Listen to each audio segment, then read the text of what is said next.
Главной площадкой Дня нефтяника стала площадь Ленина. Здесь соорудили огромные декорации размером с пятиэтажный дом. Развернулось театрализованное представление об истории отрасли.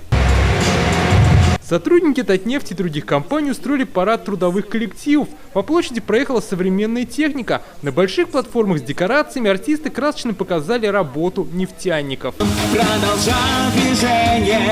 Гостей праздника с Днем нефтяника поздравил Рустам Минниханов. Как отметил Раис Республики, нефтяная отрасль заложила надежный фундамент социально-экономического развития Татарстана. Уважаемые работники предприятий нефтяной и газовой промышленности, дорогие ветераны отрасли, жители Альметьевска, поздравляю вас с Днем работников нефтяной и газовой промышленности и с Днем города.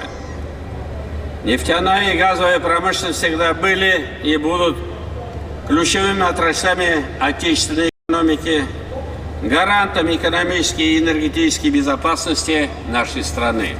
Сегодня Татарстан – один из основных нефтедобывающих центров нашей страны. За 80 лет с начала разработки нефтяных месторождений Татарстана добыто 3,5 миллиарда тонн нефти. Активная нефтедобыча продолжается. В последние годы из недр извлекалось более 30 миллионов тонн черного золота в год. Развивается в республике переработка нефти. Сейчас в более ценные продукты превращают 2/3 добытых объемов. Татарстан стал родиной гремевших на всю страну производственных рекордов. А легендарная ромашка до сих пор является полигоном для отработки наших современных технологий.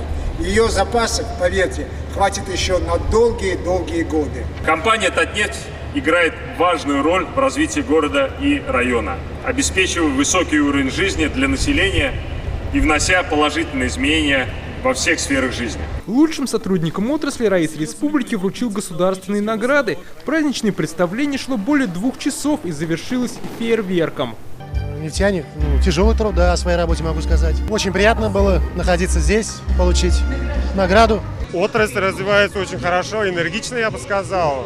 Каждый год что-то новое у нас. Самый лучший праздник – это День нефтяников. Ура! Поздравляем вас с праздником! Сегодня состоялся и конкурс профессионального мастерства Татнефти. Участников поприветствовал Рустам Минниханов. Наша задача нацелена на подготовку новых молодых специалистов. Я желаю вам успешных соревнований, а компании процветания. Соревнования развернулись на 24 конкурсных площадках. В различных дисциплинах победителями стали 38 специалистов. Сегодня праздничные мероприятия в Альметьевске будут идти до позднего вечера. Кульминация – большой концерт с участием группы Любэ, Полины Гагариной и других звезд российской и татарской эстрады. Дмитрий Айригин, Рамзиль Гарипов, ТНВ, Альметьевск.